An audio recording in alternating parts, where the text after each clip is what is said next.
Pour cette avant-dernière séance, j'ai le grand plaisir d'accueillir mon amie et collègue Delphine Miroudot, qui est en charge des collections de l'Iran médiéval au musée du Louvre, au département des arts de l'islam. C'est une iranologue, spécialiste formée en art de l'islam, une discipline qu'elle enseigne aussi à l'école du Louvre depuis de nombreuses années. C'est une habituée des collections iraniennes, des monuments, des musées. Elle voyage très souvent en Iran pour découvrir de nouvelles collections.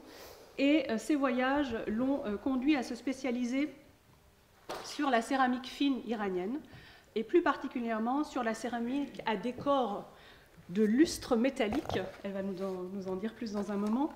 Et cet intérêt pour la céramique, associé à celui du décor architectural, l'a encouragée à lancer un projet de recherche international consacré aux carreaux lustrés iraniens des XIIIe au XIVe siècle, ceux-là même qu'elle va à l'instant nous présenter et qui ont permis au Shahnameh de sortir hors du livre. Je lui laisse la parole et je la remercie pour sa présence. Bonjour à tous. Je remercie Samra pour m'avoir invité à parler du Shahnameh hors du livre, c'est-à-dire des témoignages artistiques, objets ou décors architecturaux présentant des inscriptions ou une iconographie issue du grand récit épique. Alors, je vais aborder ce très riche thème à travers les pièces conservées dans les collections du département des arts de l'islam, du musée du Louvre, des objets ou des carreaux de revêtement architectural qui portent soit directement des vers transcrits ou des scènes du Shahnameh. Et j'avoue que je n'ai pas résisté à inclure quelques exemples notables, voire exceptionnels, d'autres grandes collections. Je tenais aussi à vous préciser que je ne suis pas une spécialiste du Shahnameh même, du texte, et que je viens modestement et avec beaucoup de plaisir témoigner de ce phénomène qui touche plus particulièrement la production artistique du monde iranien entre le milieu du XIIe siècle et le milieu du XIVe siècle. Et ce phénomène s'intensifie, vous allez le voir, tout particulièrement à la période mongole, sous la dynastie des Ilkhanides. Alors, en guise d'introduction, je souhaitais brièvement resituer l'émergence de ce phénomène, donner quelques clés culturelles. Alors, comme vous le savez, j'imagine, la dynastie des Samanides, d'origine iranienne, a commandé plusieurs versions du texte du Shahnameh au Xe siècle.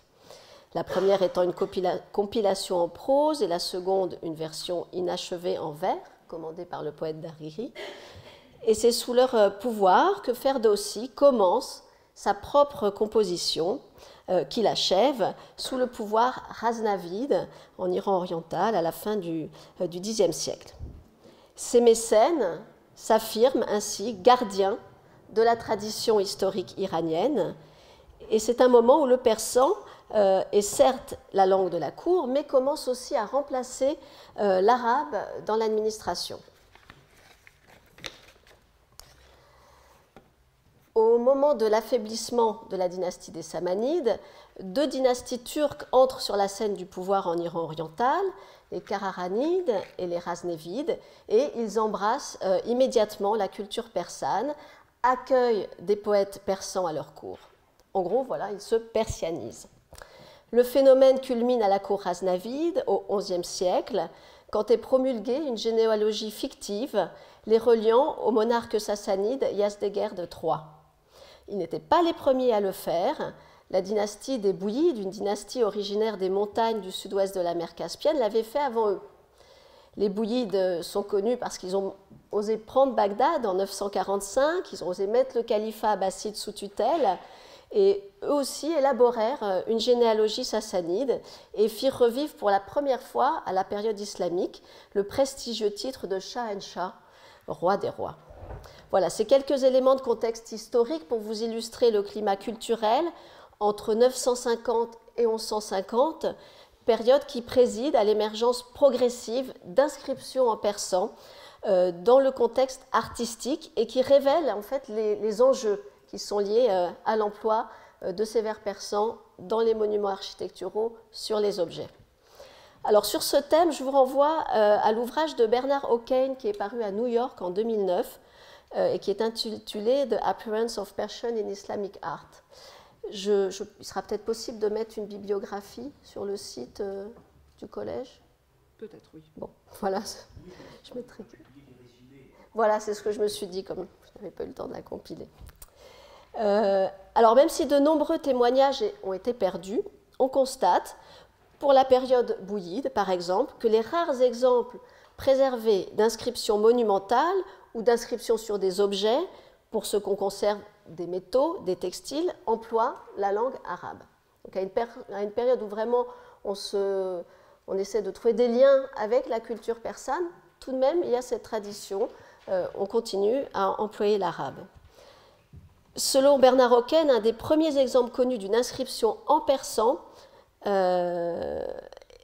transcrit avec les caractères arabes, c'est une coupe à boire en argent conservée à l'Ermitage à Saint-Pétersbourg. C'est une coupe très simple, malheureusement il n'y avait pas de photo sur le site de Saint-Pétersbourg, mais voilà, il y a un distique poétique sur cet objet. Et malheureusement, comme il s'agit d'un objet en argent, on ne peut pas évaluer quelle était la quantité de la production de ces objets-là. Comme vous le savez, l'argent très facilement recyclé a disparu. Donc pour ces périodes, jusqu'en 150, on ne mesure pas en fait à quel point ces inscriptions en persan étaient présentes sur les objets.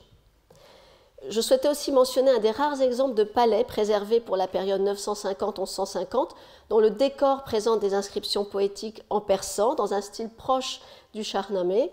Il s'agit du palais de Razna, construit en 1112 par Massoud III. Et dans la cour centrale ont été mis au jour 44 plaques de marbre, au fil desquelles court un poème qui reprend le même maître que le Shahnameh. Dans 2 semaines, j'imagine que Viola Allegranzi reviendra très probablement sur ce très important exemple. Alors, ces éléments, parce que je voulais vraiment que vous ayez l'idée que c'est sous des dynasties turques et dans les marges orientales de l'Empire islamique qu'on observe les balbutiements du phénomène qui nous intéresse aujourd'hui, l'émergence du persan, et tout particulièrement dans le cadre de ce séminaire, du Shahnameh dans la production artistique. Alors, il faut attendre la seconde moitié du XIIe siècle pour que la poésie soit de plus en plus récurrente au sein des inscriptions qui se font de toute façon de plus en plus présentes, que ce soit à côté de la poésie, des versets coraniques ou des formules de vœux. Plus présentes, donc je vous l'ai dit, sur les objets dans le décor architectural, principalement, on va le voir très rapidement, un décor architectural de céramique. Et en ce qui concerne les objets, ce phénomène touche les pièces de forme, la vaisselle de céramique, ainsi que la production de métal, à une période où se développe pour le métal, vous verrez dans un instant aussi quelques exemples, la technique décorative de l'incrustation. Sur un support de métal, on incruste des plaques d'argent ponctuées de cuivre rouge et d'or, ce qui permet de faire vivre un riche décor. Alors j'ai choisi d'aborder dans un premier temps le décor architectural, même si les premiers témoignages que je vais vous présenter ne sont pas les premiers jalons chronologiques de la tranche 1150-1350. Mais on est vraiment au cœur du sujet avec ce décor architectural. La poésie est très présente au sein des inscriptions qui courent sur le pourtour d'étoiles et de croix en céramique, dont les premiers jalons datés s'inscrivent dans les années 1260 sous la dynastie des Mongols Ilkhanides. Ici, je vous présente un panneau donc, de 5 carreaux, mais on a une plus grande quantité de carreaux présentés dans les salles. Je vais vous montrer une vue dans un instant. Je voulais vous dire un mot sur ce décor architectural de céramique. Ces décors étaient destinés à l'intérieur des monuments. Ils étaient disposés en lambris à la base des murs, souvent couronnés d'une frise. Et pour cette période, ce sont essentiellement des carreaux qui utilisent une technique qu'on appelle la technique du lustre métallique. Et je me suis dit qu'un point technique serait peut-être intéressant pour que vous compreniez les propriétés optiques de ces décors, parce qu'à mon avis, leur choix n'est pas du tout anodin au sein de monuments religieux, funéraires, qui sont en général des monuments religieux funéraires liés à des personnalités du chiisme ou du soufisme. Alors, ce décor, eh bien, c'est un décor qu'on peint sur une glaçure cuite préalablement à l'aide d'oxyde de cuivre et d'argent. Et la propriété optique de ce décor, bon, je vous la montre sur des tessons ici plus anciens qui viennent de Suse, mais j'avais eu l'occasion de pouvoir effectuer ces photos-là. c'est que sous un certain angle, et un seul, qu'on appelle la réflexion spéculaire, on a un reflet lumineux, intense, saturé de couleurs. Seulement un angle, et voilà, vous avez un petit schéma qui vous montre qu'il faut que la lumière incidente et le point qu'on regarde sur l'objet soit équivalent, son angle, à celui du regard et de l'objet. Enfin, donc, ça me paraît important de comprendre ça, parce que dans des monuments, là c'est un peu scientifique, dans ces monuments, il y a du soufisme, vous comprenez que le concept d'apparente cachée, de ces reflets qui se révèlent ainsi, bon, le choix de la technique n'est pas seulement un choix qui est là pour être un choix ostentatoire et pour montrer la richesse du commanditaire. Pour moi, il y a évidemment quelque chose qui va au-delà. Bon, je vous passe cette image scientifique, mais c'est pour vous montrer que c'est un décor qui n'est pas de surface. Toutes les petites sphères que vous voyez sont enfouies sous le niveau de la glaçure. Donc c'est un décor qui nécessite une grande dextérité, surtout au moment de la cuisson, et qui est donc un décor de luxe qu'on trouve bien sûr sur des objets luxueux. Voilà une vue de la présentation actuelle dans notre département. Et donc ces carreaux que je vous montre en fait sont présentés, voilà, sont recomposés ici. Nous avons bénéficié du dépôt du musée des arts décoratifs qui nous a permis de reconstituer des ensembles dont malheureusement on ne connaît pas forcément la provenance. Pour les carreaux que je vous ai montrés et cet ensemble-là, on pense qu'ils proviennent de l'Imamzadeh Jafar à Damran. Ils auraient été réemployés dans ce monument, mais malheureusement, dans nos registres d'inventaire, rien ne le prouve réellement. On s'appuie simplement sur le témoignage d'un ministre de l'époque Kadjar au XIXe siècle qui en a livré une description avant qu'ils n'aient été enlevés de leur monument, non pas d'origine, puisque l'Imamzadeh Jafar n'était pas le monument d'origine, mais de l'endroit où ils avaient été observés au XIXe. Et c'est bien le drame de ces carreaux, c'est qu'entre la fin du XIXe siècle et le début du XXe siècle, ils ont été pris, volés, vendus, soit par des collectionneurs avides, ou aussi, il y a une chercheuse japonaise qui a fait des recherches là-dessus. Ben voilà, on sait que pour Varamine, les carreaux étaient vendus par le maire du village. Donc, on est face à un immense puzzle, puisque ces carreaux, riches en informations, riches en inscriptions poétiques, ont été dispersés dans les collections. Il en reste en Iran, mais très peu sur les monuments, mais aussi européennes et américaines. Et c'est pour ça que j'ai eu l'idée de lancer ce projet auquel faisait allusion Samra, qui porte le nom de Medieval Koshi Project. Et le temps passe vite, donc je ne vais pas vous le présenter dans le cadre de cette intervention, mais vient de sortir un numéro hors série de la revue Grande Galerie, publié par le Musée du Louvre, consacré à la recherche au Louvre. 6 projets de recherche du Musée du Louvre sont présentés, dont celui-ci. Donc si vous voulez en savoir plus, voilà, vous pouvez consulter ce hors-série.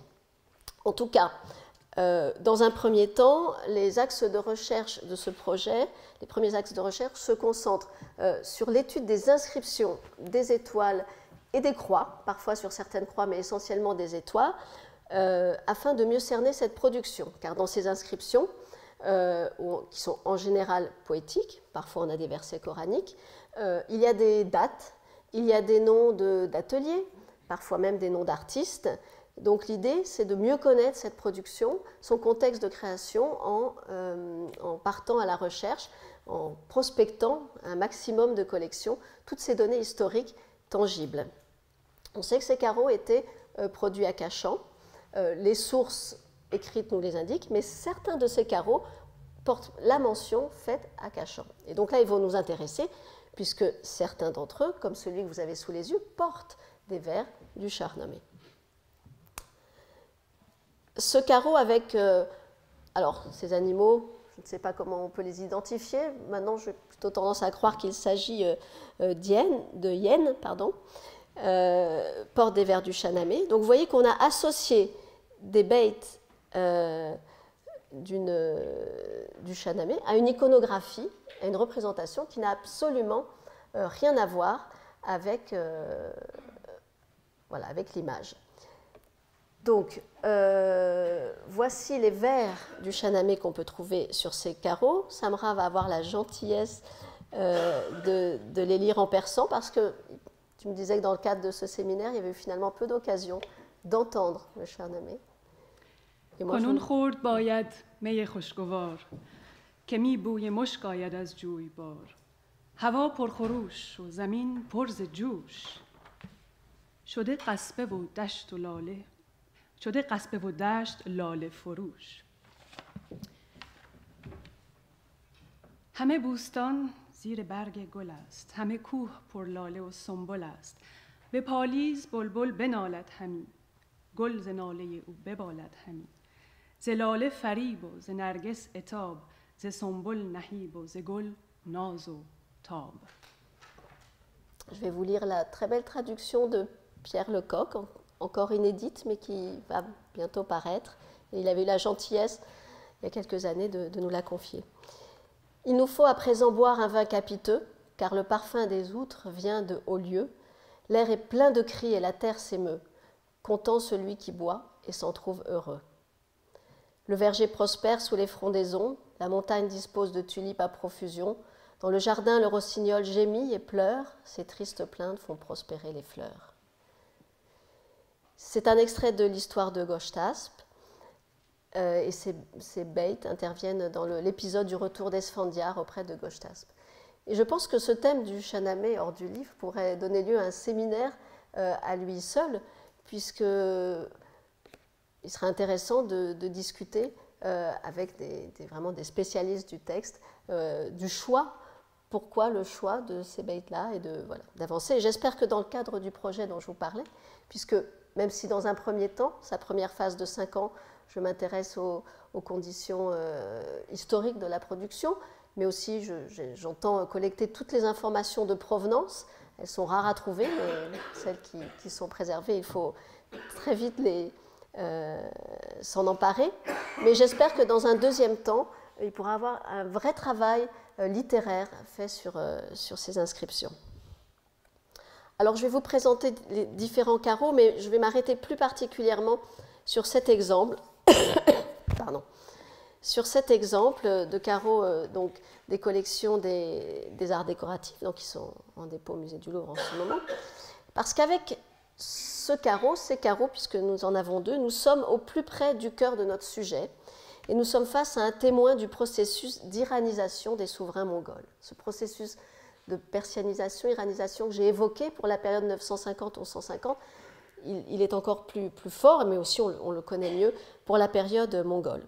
Ce carreau appartient à une série de carreaux identifiés à partir d'un unique fragment retrouvé sur le site même de Tart-e Suleyman en Iran. Alors, je vous avais mis une carte. C'est un site, pour ceux qui ne le connaîtraient pas, au nord-ouest de l'Iran, ici. Je vais plutôt revenir donc, sur le carreau.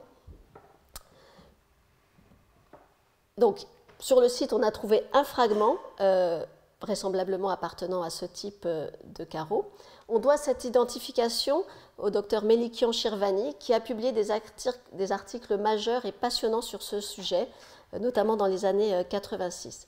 Ce sont ces travaux que je vais vous exposer brièvement, afin que vous compreniez toute l'importance de ces pièces, par ailleurs de qualité modeste, si on les compare à des carreaux comme ceux que je vous ai présentés précédemment. Ils sont tous donc sur le même modèle, de forme carrée, d'environ 30 cm par 30 cm.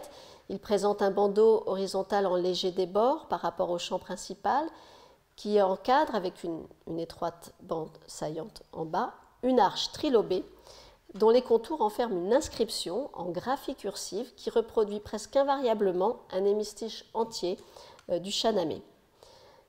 Melikian Shirvani identifie cette arche à l'arche turquoise, qui dans la poésie persane désigne métaphoriquement la voûte céleste, qui est elle-même la métaphore de l'univers.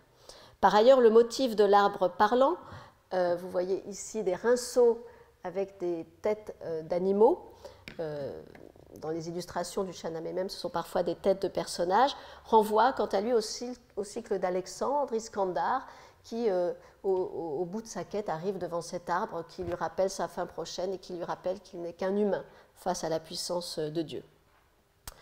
Il convient, avant de poursuivre, de présenter le site de Tarté Souleyman et d'en rappeler l'importance historique. Il s'agit du site sassanide de Chiz, sur lequel les Mongols ont reconstruit un palais. Importance du site et tout particulièrement du sanctuaire d'Azar-Goshnasp. À l'époque pré-islamique, il s'y déroulait la seconde cérémonie de couronnement des rois sassanides. D'ailleurs, je vous ai mis, pour parler de tout ça, je ne sais pas si la photo rend bien, mais une photo de ce site qui est vraiment magnifique, un des plus beaux sites de l'Iran. Donc, il s'y déroulait la seconde cérémonie de couronnement des rois sassanides qui s'y rendaient en pèlerinage, à pied, après avoir été couronnés à Ctésiphon. Les historiens et les géographes arabes en soulignent l'importance dès le IXe siècle. Et Massoudi, dans le livre de l'avertissement au Xe siècle, confirme le renseignement et donne même une description du palais qui s'y trouvait. Il dit qu'il s'y trouve aujourd'hui encore des vestiges étonnants, des images des cieux, des étoiles, du monde et de ce qui s'y trouve, terre, mer, régions cultivées, plantes, animaux et autres choses étonnantes de la création. On comprend qu'il est le symbole de l'univers et au-delà, le symbole essentiel du pouvoir universel exercé par les empereurs sassanides. Et ça, les Mongols iraniens l'avaient en tête. Et je vais vous dire dans un instant dans quelles conditions. Bon, en tout cas, l'identification de Tarté Souleyman avec l'emplacement du temple du feu d'Azar-Goshnasp ne fait aucun doute. La découverte sur le site de Sassanide en Pélévi, au nom d'Azar-Goshnasp, l'ont confirmé. Dans le Shahnameh même, le site de Tarté Souleyman est mentionné, associé à la figure du grand roi Khosrow. Ferdowsi décrit le grand roi de l'Iran antique pénétrant dans la ville. Plus loin, les rois Kekavus et Khosrow, après avoir triomphé d'Afrasiable, le croit-il, ennemi de l'Iran, se rendent en pèlerinage au sanctuaire pour y rendre grâce à Dieu, et y est décrit tout un rituel. Ils sont vêtus de blanc, ils procèdent à des ablutions. Toute la présentation fait de la religion des rois de l'Iran antique un mouvement monothéiste à caractère ésotérique qui préfigure l'islam. Khosrow apparaît dans le Shahnameh comme un grand initiateur. Donc là, vous voyez le décor entre passé et présent est perpétuel. Je cite Melikian Shervani, le Shahnameh est devenu le modèle archétypique du destin iranien dans lequel les générations successives des sociétés iraniennes ont cherché la clé du présent. Et c'est sur les conseils, évidemment, de l'élite intellectuelle iranienne recrutée par les souverains mongols que ces derniers réinvestissent le site, leur permettant de s'inscrire dans la continuité des grands souverains de l'Iran ancien et d'affirmer ainsi, par l'identification au passé, leur légitimité, tout simplement. Un mot sur cette élite iranienne.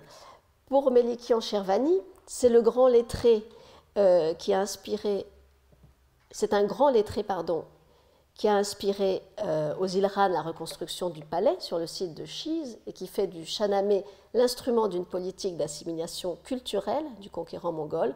Ce grand homme est Ala al-Din Atta-Malek Jouvaini, secrétaire particulier du mongol Arghun, qui a régné de 1284 à 91, puis qui est devenu gouverneur de Bagdad.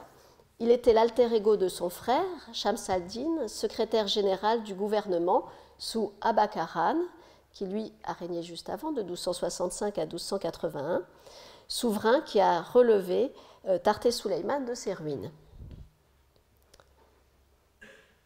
Son grand ouvrage, L'histoire du conquérant du monde, où il consigne ce qu'il a pu apprendre sur les Mongols et la terrible conquête du monde iranien par Gengis Khan, est émaillé de citations, parfois remaniées du Shahnameh. Ce sont ces citations, ces mêmes vers que l'on retrouve sur certains des carreaux retrouvés ou attribués à Tarté Souleyman. Donc ces carreaux du type de ceux que je viens de vous présenter. Ces citations sont soit directement issues du texte ou parfois aménagées, transformées. Donc, pour Melikian Shervani, le grand Jouvaini n'est pas le seul artisan de cette reconstruction. Selon lui, le ministre historien avait à ses côtés un savant, à la fois astronome, mathématicien, minéralogiste et poète d'occasion, très influent auprès des Ilran. auprès d'Oulagou, puis après d'Abakaran. Il s'agit du très célèbre Nasir al-Din Toussi. C'est lui qui a reçu l'ordre de fonder l'observatoire de Maraga, et certaines inscriptions ornant les carreaux de Tarté Souleyman sont marquées par l'empreinte chiite. Et parmi les Iraniens lettrés, seul Nasir al-Din Toussi est chiite déclaré, puisqu'à cette époque-là, les Mongols ont embrassé l'islam sunnite. Ce sera le souverain Uljaitu qui se convertira au chiisme à la fin, au tout début, au tournant du XIIIe et XIVe siècle. Et au-delà, toujours selon Melikian Shirvani, c'est l'influence du mouvement mystique illuminationniste fondé par Sohrawardi qui s'exprime à travers le programme décoratif. Selon Melikian Shirvani, la frise à laquelle appartient ces carreaux date des années 1280 et a été réalisée en l'honneur de l'accession au trône du successeur d'Abaka, Ahmad, qui accède au trône en 1282-84. Melikian Shirvani parle d'édition sur céramique en fait, du Shahnameh, sous les îles Han. Mais il note que dans 2 cas, c'est intéressant à vous le transmettre, le texte a été modifié pour passer de la 3e personne à la 2e personne du singulier pour s'adresser directement au maître du palais et l'élever ainsi au rang des rois de l'Iran ancien. Il est celui qui, à travers ses inscriptions, est doté de la gloire de Féridoun. Il est le second Alexandre, et ça c'est souvent un qualificatif qui apparaît même dans les décors monumentaux de stuc à l'époque iranienne, notamment à Bastam. Voilà, donc les vers choisis ne sont pas choisis par hasard pour orner ces carreaux. Ils présentent différentes parties du roman. Ce n'est pas une narration continue, il y a un choix évidemment, tout un programme de propagande. Je vais vous présenter, donc à présent vous faire défiler les carreaux de nos collections avec des vers du Shahnameh, donc ces fameux carreaux. Donc là, vous avez juste un hémistiche. Je lis ce qui est écrit sur le carreau. Hami ayad az boustan bouye mushk. Et voici le vers du Shahnameh. Keta in behesht ast ya boustan, hami mushk ayad, hami bouye mushk ayad az doustan. C'est là qu'on voit le processus d'édition sur carreau. Et là, vous avez donc simplement la partie du jardin. Il venait une senteur de musc sur ce carreau-là. Nous en avons donc un deuxième, vous voyez, qui est tout à fait sur le même modèle. Et là, je n'avais pas la traduction en français, mais tu vas... Non, continue. Bon, je continue parce qu'on a beaucoup de choses. Et je quitte un peu les inscriptions pour vous montrer qu'on on attribue aussi à ce site d'autres carreaux pardon, qui n'ont pas d'inscription, mais où on voit des guerriers, des cavaliers qu'on associe bien évidemment au Shahnameh. Donc là, c'est tout un travail que les chercheurs mènent de réattribution de ces carreaux. Donc nous les avons présentés dans nos salles. Voilà, on a toute une partie sur la partie de cette île sur le Shahnameh. Donc on a associé ces carreaux sans aucune ambiguïté à d'autres, à cette étoile, selon une chercheuse japonaise qui travaille sur Tarté Souleyman. Elle pense que ce carreau en provient. L'épigraphe Abdullah Rouchani avait vu ici des vers, enfin un fragment d'un hémistiche du Shahnameh, mais je ne voulais pas montrer parce que je trouve qu'il n'y a pas assez de mots pour pouvoir y conclure aussi hâtivement. Donc je vais vous montrer quelques étoiles de revêtement avec des vers du Shahnameh. Vous voyez que le programme est très ambitieux à travers ces vers et que finalement on est souvent face à des étoiles de pauvre qualité, ainsi que celles que vous avez sous les yeux. Donc il y a toute une réflexion à mener là-dessus. Malheureusement, pour ces carreaux de nos collections, on n'a aucune indication de provenance. Donc j'espère que le projet que j'ai lancé nous permettra d'avancer là-dessus. Sur ce carreau, c'est un extrait de l'introduction du Shahnameh, la louange à Dieu. به نام خداوند جان و خرد که از این برتر اندیشه بر نگذرد خداوند نام و خداوند جای خداوند روزیده رهنمای خداوند کیوان و گردان سپهر فروزنده ماه و ناهید و مهر ز نام و نشان و گمان برتر است نگارنده برشده پیکر است. Bon, la traduction de Monsieur Lecoq est très belle, mais ne peut pas être aussi belle que ces vers du Shahnameh. Comme le temps passe très vite, voilà, vous l'avez ici en français, je ne vais peut-être pas les lire tous. Ce qui est intéressant, là, on est sur le début du texte. Bernard O'Kane avait noté que souvent, sur les carreaux, alors pour les carreaux du Louvre, ce n'est pas toujours le cas, mais j'avais trouvé l'idée intéressante, on était était reproduit le début des épisodes. Donc, il se demandait si ce n'était pas finalement un peu comme un aide-mémoire, puisque, comme toujours en Iran, beaucoup connaissaient par cœur des passages entiers du Shahnameh. Donc, il se demandait si ce n'était pas un aide-mémoire pour le spectateur, le vers, comme ça, il lisait le vers et le reste lui revenait en mémoire, il pouvait continuer, quel que soit le spectateur, ou même les conteurs. Après, on n'a aucune information, bien sûr. Ces carreaux étaient plutôt dans des monuments religieux, funéraires. On ne sait pas si au sein de ces édifices, il y avait des rituels, le Shahnameh était compté. Évidemment, je pense qu'il y avait toute une tradition orale attachée qu'il est évidemment difficile d'appréhender avec assurance, mais je trouve que c'est quelque chose d'intéressant d'avoir en tête, surtout dans ce contexte chiite teinté de soufisme, puisque c'est vrai que ce texte, au-delà de son caractère d'épopée historique, peut révéler des sens cachés. Autre carreau de nos collections avec des vers du Shahnameh, et c'est à nouveau des vers tirés de l'histoire de Goshtasp, de cet épisode du retour d'Esfandiar auprès de Goshtasp, associé à des formules de vœux qui ne sont pas issues du Shahnameh. همه بوستان زیر برگ گل است، همه کوه پر لاله و سنبل است. به پالیز بلبل بنالد همی، گل ز ناله او ببالد همی. ز لاله فریب و ز نرگس عتاب، ز سنبل نهیب و ز گل ناز و تاب. Mais il me semble que je l'ai déjà lu. Oui, mais c'est pas grave, c'est toujours magnifique. Donc vous voyez, je disais la traduction, le verger prospère sous les frondaisons, la montagne dispose de tulipes à profusion, dans le jardin le rossignol gémit et pleure, mais nous sommes loin d'avoir des rossignols sur ce sont plutôt des pans au cou entrelacés sur ce carreau. On a un jardin, mais le décor n'est pas à l'unisson du contenu du texte. Un phénomène donc intéressant à noter. Ici, un fragment avec un animal qui se rapproche des hyènes de tout à l'heure. Avec là encore, c'est à nouveau le même texte, mais avec évidemment le carreau est fragmentaire, on a moins de vers. Mais c'est curieux de voir combien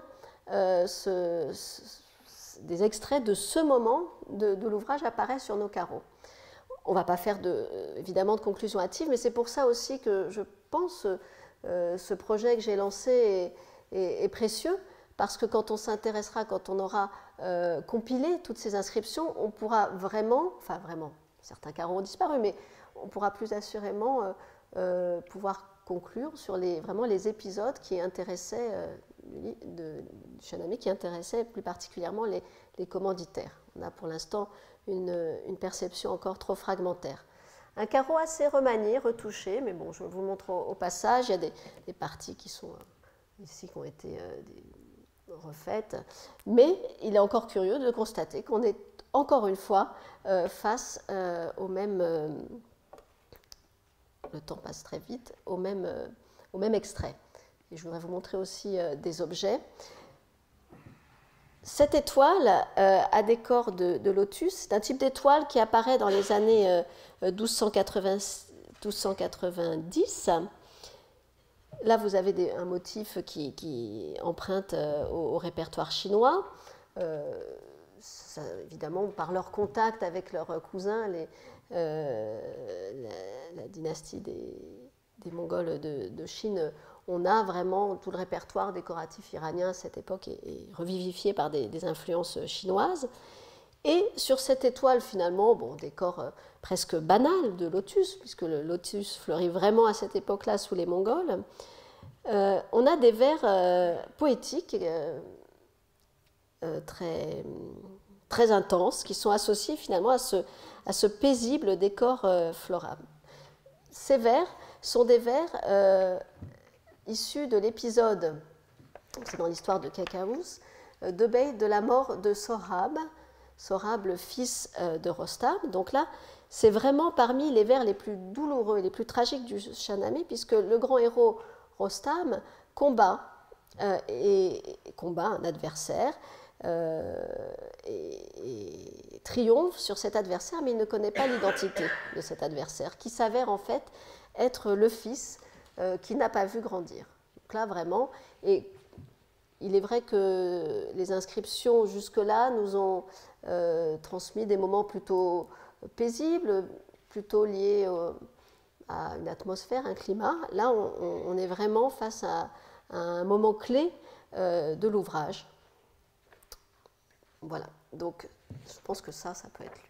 از این نامداران گردن کشان کسی هم برد سوی رستم نشان که سهراب کشته است و افکنده خار تو را خواست کردن همی خواستار که سهراب کشته است و افکنده خار تو را خواست کردن همی خواستار. La traduction étant, alors malheureusement là c'est la traduction de Jules Moll, un de ces grands, un de ces fiers guerriers attestera à Rostam que Sohrab a été tué et jeté à terre misérablement pendant qu'il cherchait son père. Voilà. Et c'est le moment clé de l'histoire parce que c'est là que Rostam se rend compte. Voilà, c'est vraiment le moment clé de l'histoire. Et alors, en plus, ces vers sont reproduits sur un type d'étoile qui vraiment, à partir des fin XIIIe siècle, début XIVe, est un type très commun d'étoile. Malheureusement, on n'a aucune information de provenance sur ce type d'étoile. Dans le cadre du projet dont je vous parle, j'ai à cœur d'essayer de prospecter un maximum de monuments pour essayer de retrouver ne serait-ce qu'un fragment de branche. Ça peut nous permettre d'associer un type d'étoile à un monument et donc d'avancer sur ceci. Ça a été le cas au Pir Bakran, près d'Isfahan, où toutes les étoiles de luce métallique ont été enlevées, mais dans les hauteurs, en montant, eh bien, j'ai réussi donc à trouver deux petites branches qui permettent d'associer une typologie d'étoile à un monument. Donc, j'espère un jour retrouver de ce type d'étoile lustrée dans un monument clé. Je pensais avoir enlevé celle-ci parce qu'en fait, il n'est pas certain que ce soit des vers du Shahnameh, et ça vous permet de voir le type d'iconographie, ici un dromadaire. Et pour finir avec les carreaux de revêtement, on a quelques exemples, de plus rares exemples de vers du Shahnameh sur des étoiles, donc d'une autre technique. Ici, simplement une étoile avec un décor qui, je pense, n'est pas moulé, mais plutôt appliqué. Ça se lit dans le traitement. Un glasure monochrome. Pardon, on connaît mal cette série d'étoiles qu'on attribue entre la fin 12e, 13e, peut-être même début 14e. Elle fait une vingtaine de centimètres de diamètre comme les étoiles lustrées, donc j'aurais tendance à la situer plutôt fin 13e, début 14e. Et là encore, on retrouve cette fois-ci l'introduction, la louange à Dieu du Shahnameh. Il y a un phénomène assez curieux et intéressant à noter, c'est que les hampes des lettres, l'inscription est dans l'autre sens, les hampes des lettres sont vers l'intérieur, ce qui est très singulier. En général, l'inscription se déroule dans l'autre sens. Pour terminer avec les carreaux, puisque j'évoquais les collections du Louvre, et pour passer aux représentations du Shahnameh dans l'iconographie, voilà, je voulais vous montrer ces deux carreaux qui illustrent, alors voici le premier, un thème très fréquent sur les objets, tiré de l'épisode du roi sassanide, qui relate le règne du roi sassanide Bahram-e-Gour, où on le voit donc juché sur un chameau avec sa fiancée, la terrible harpiste Azadeh, qui lui demande les exploits les plus incroyables et les plus cruels, comme ici on le voit percer d'une seule flèche la patte et l'oreille d'un animal. Et elle lui demande à chaque fois des prouesses de plus en plus compliquées. Elle lui demande aussi, je crois, de faire... ce sont des gazelles, je crois. De faire d'une femelle un mâle, et là on voit un animal. En fait, c'est les deux flèches de Bahram et Gour qui sont plantées dans la tête de l'animal. Et à la fin, elle n'est jamais contente et il la balance du chameau. Et c'est très curieux parce que ce thème est extrêmement populaire. Enfin, donc il faudrait aussi, avec des spécialistes de la littérature, creuser ce thème-là. Nous avons, je trouve le remontage très laid, je m'en excuse, mais bon, voilà, aussi dans une technique qui se développe, et vous allez voir des objets de cette technique à la fin du XIIe, début XIIIe siècle. Là, on est au contraire avant l'invasion mongole, parce qu'avant l'invasion mongole, le shahnameh est plus présent sur les objets en tant qu'iconographie. Il y a des vers reproduits sur les objets, mais la représentation de scène est plus courante.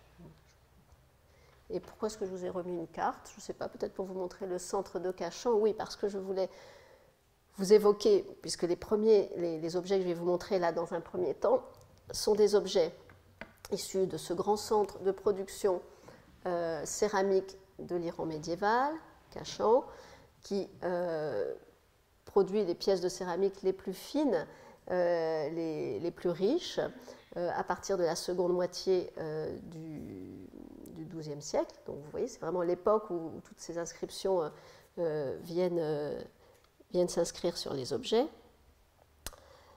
Et justement, ce grand centre développe un type de céramique façonnée dans une pâte qu'on appelle siliceuse. C'est une pâte artificielle enrichie en silice, en quartz pulvérisé, donc qui devient très dure à la cuisson, ce qui permet d'obtenir des objets aux parois extrêmement fines.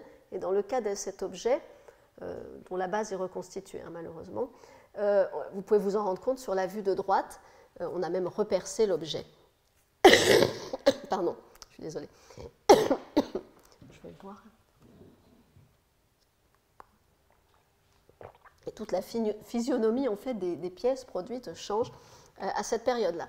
Je vous ai quand même montré cet objet si on est absolument, même si on n'est absolument pas sûr qu'il s'agisse d'un objet en relation directe avec le shahnameh. Il illustre en tout cas ce goût pour la littérature dans les décors des objets à cette période. Il s'agit d'une chasse aux félins, donc forcément on pense à Bahram et Gour. Il y a dans la partie inférieure, je ne sais pas si c'est perceptible, une inscription, mais qui est tellement mêlée aux éléments végétaux du fond qu'elle est illisible. Plusieurs personnes se sont usées les yeux, notamment Samra, Francis Richard, et aussi Madame Pirounet qui était venue, mais on n'a jamais réellement réussi à avancer là-dessus.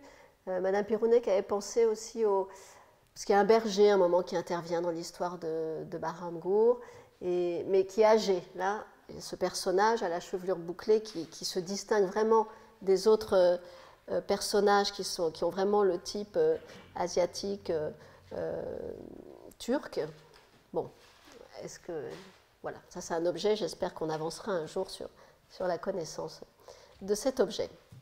Quelques exemples, parce que je vois qu'il est bientôt l'heure de terminer, d'objets avant la conquête mongole, avec des vers ou une iconographie liée au shahnameh. Donc cette coupe de la collection Al-Saba au Koweït, à décor peint sous glaçure, où les vers, ici, vous voyez, se disposent, sont gravés dans ce qu'on appelle de l'engobe, de l'argile fine diluée de couleur noire, voilà, dans les zones radiantes. Pour revenir, voilà, c'est un exemple sorti des collections du Louvre, et je crois que cette pièce n'est pas datée, mais il y a des pièces datées de ce type-là, bleu et noir sous glaçure, qui sont datées dans les années 1204. Donc là, on les attribue vraiment avec certitude. Dans les collections du Louvre, cette coupe fragmentaire, illustrée d'une scène très populaire sur les objets, et là, je vais vous montrer plusieurs objets où cette scène revient. Il s'agit du grand justicier, vengeur Feridoun, qui a capturé Zahak, le triomphe du bien sur le mal. Alors, la figure de Zahak, c'est pas très lisible sur cette pièce, est ici, avec ses petits serpents. C'est le moment donc, où il l'emmène au mont d'Amohed. Alors, cette scène est très populaire. Là aussi, ce sera intéressant de travailler avec des historiens de la littérature. Est-ce parce que c'est un moment où ou une espèce d'âge d'or avant le terrible fratricide des fils de Féridoun, peut-être. Et ça illustre bien sûr cette victoire du bien sur le mal. Je vous ai mis une photo du revers parce que je trouvais ça assez intéressant de voir cette glaçure bleue sous la base. Je tenais à vous présenter ce très célèbre gobelet des collections de la Frère Galerie de Washington, avec une scène du Shahnameh, on en est sûr, parce que ça n'est pas visible sur cette vue, mais il y a des petites inscriptions à côté des personnages. Bon, malheureusement, je n'avais que la vue de ce côté-ci, et on sait que c'est l'histoire, une scène tirée de l'histoire de Bigène et Manigé. Vous voyez ici qu'il se déroule vraiment, véritablement, comme une bande dessinée. La technique polychrome que vous avez sur ces objets-là est une technique qui apparaît dans le dernier quart du XIIe et qui est produite jusqu'aux invasions mongoles, qu'on appelle, nous l'appelons nous le haftrang, ce qui veut dire 7 couleurs en persan, mais l'appellation haftrang en persan même désigne une autre technique. En persan, on appelle cette technique minoï. Donc en fait, à l'aide des mots en fait, qu'on cuit à différentes températures, à chaque fois plus douces, on obtient donc cette riche polychromie. Donc ces objets-là sont forcément produits avant la conquête mongole. Je voulais vous montrer aussi cette coupe qui a été vendue par Sotheby's en 2011, qui était dans la collection Plotnik, où vous retrouvez ce thème de Féridoun sur sa vache et qui emmène Zahak au mont Damavend. Une autre, ici, toujours de cette technique haftrang, de la Care Collection. Et une scène, alors je vous ai quand même laissé cette pièce parce qu'elle est datée de 1219, donc on a la chance aussi d'avoir des pièces de forme, pas que des carreaux, datées, et elle a été interprétée comme le retour du roi sassanide Bahramgour du Sindh avec sa fiancée indienne Sapinoud. Bon, ça c'est totalement une interprétation puisque rien dans les inscriptions ne l'indique. Mais de toute façon, ce Shahnameh était très présent dans les esprits, dans la culture, donc ça pourrait être le cas. Je vous ai montré beaucoup de céramique, mais je tenais à vous montrer aussi des métaux. Ici, un chandelier préservé dans nos collections et que vous pouvez voir dans les salles, où on retrouve à nouveau, alors je crois, je me semblais avoir mis en grand, ah non zut, je n'ai pas mis le détail en grand. Voilà, vous voyez, mais c'est quand même très visible ici, Féridoun sur sa vache et Zahak avec, voilà. Alors, ces métaux étaient incrustés de plaques d'argent et chaque plaque était gravée. Vous aviez tous les détails. Donc, on devait avant voir plus clairement les têtes des serpents sur les épaules de Zahak. Je tenais à vous montrer aussi ce bassin du Victoria and Albert Museum qui présente multiples scènes du Shahnameh. Là, on n'a pas seulement Zahak capturé par Féridoun, mais on a aussi Bahramgour et Azadeh, la vestiture du premier roi, Gayumart. L'objet est vraiment très bien illustré sur le site du Victoria Albert Museum, donc je vous invite à aller voir les détails de plus près. En voici un, et j'ai évidemment choisi celui de Féridoun et Zahak. J'ai presque fini, je vais conclure. Non, pas de problème, pas de problème. Encore 10 minutes. Je m'avais dit 50 pour les questions, mais 5 minutes. Pardon. Et pour conclure, en fait, cette photo est très moche, mais je vais vous en montrer dans un instant de plus belle. Donc après cette période pré-mongole, cette période mongole, les objets, le décor architectural s'appauvrit en scène du Shahnameh, en vers du Shahnameh. Ils disparaissent totalement. Le décor architectural de carreaux que vous avez vu, ce type de carreaux qu'on trouve jusqu'au milieu du XIVe siècle, sera remplacé peu à peu par de la mosaïque de céramique. On aura essentiellement des compositions géométrico-florales. Il n'y aura plus cette volonté de narration à travers les décors. Donc voilà, tout ça peu à peu disparaît au fil de la fin du XIVe, XVe, XVIe siècle. Le Shahnameh est présent toujours dans le livre, par exemple à l'époque safavide, on a des manuscrits extraordinaires au début du XVIe siècle, le grand Shahnameh fait pour Shah Tahmasp, ou même au début du XVIIe, Shah Abbas encore à Ispahan commande un Shahnameh. Mais sur les objets, les inscriptions sont plutôt des vers de Hafez, des vers de Saadi. À notre connaissance, bien sûr, on peut toujours trouver un objet qui vient contredire ceci. Le Shahnameh tend à tend à disparaître hors du livre. Mais à l'époque Kadjar, et puisque le sujet de cette conférence était les collections du Louvre, je voulais vous montrer cet encadrement de fenêtres qui est à l'heure actuelle présenté au musée du Quai Branly. Les détails étaient très moches, on ne voyait pas grand-chose. Mais les personnages que vous avez ici sont des personnages du Shahnameh, désignés, alors je vous invite à aller voir la pièce en vrai, par leurs noms, qui, comme c'était le cas sur le gobelet de la fin du XIIe, début XIIIe siècle, à côté des personnages est inscrit leur nom, donc on les identifie sans aucune ambiguïté. Donc pour terminer, pour vous montrer ce revival du goût pour le Shahnameh, forcément, la dynastie Kadjar s'inscrit dans la lignée des dynasties, des périodes médiévales.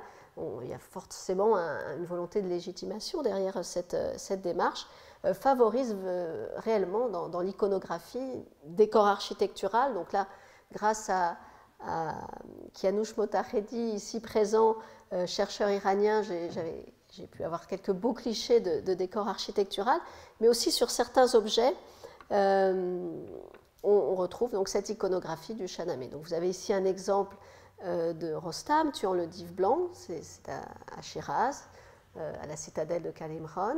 Même à Téhéran, au Golestan, ça a été détruit malheureusement sous les Pahlavis, mais on conserve à Boulogne des autochromes au musée Albert Kahn où on voit un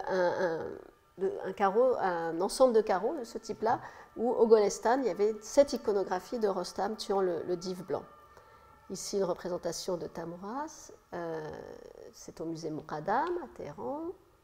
Voilà, j'en avais 4 très beaux, je n'ai pas pu me décider. Donc en conclusion, Kekaous en personne, sur une série de carreaux en grisaille, qui sont, j'avoue, particulièrement séduisants. Là aussi, c'est dans une maison de Téhéran. Et pour finir, et c'était intéressant de voir les différences aussi de qualité. On a des carreaux vraiment d'une grande qualité, d'autres plus modestes, mais qui ont beaucoup de saveur. Ici, Rostam et Bijen. Rostam sort Bijen du puits, c'est à Kirmanshah, à la Takiye Mohaven, Al-Molk. Vous avez donc ce carreau. Donc je conclus avec ce revival du Shahnameh sur les carreaux iraniens. Et si vous avez quelques questions, je crois qu'on a 5 minutes, 7 minutes. Merci. Je vous en prie.